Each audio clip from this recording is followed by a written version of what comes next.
The long-term impact of Nathan's school experience, I would say that is because he's had these regular role modelling that's been around him all through his life, that he's just following a typical path. For example, he went to preschool, primary school, high school, on to university, doing all the social things that teenagers, young people do, out watching bands and all those sorts of things with mates from school.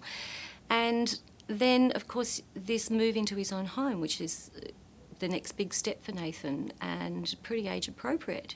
He was the one that turned around at the age of 18 and said, when I turn 21, I want to move out of home. And my husband and I, Marcel, were like, really? We thought you'd be here till you're 30 like the rest of them. But so it was a bit of a shock to think that he'd already had that planned, and that's because he's seen this regular role modelling. He's seeing these young boys the same age as him grow up and move out of home. And so for him, it was a natural step, the natural transition to make them move out of home.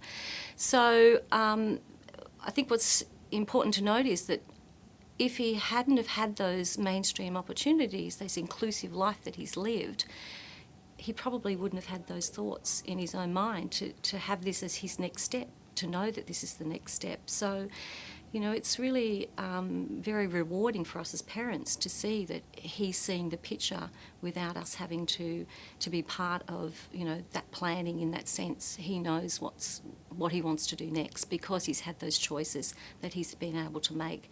And I think he really feels he's had a voice and a say in the way that his life should look.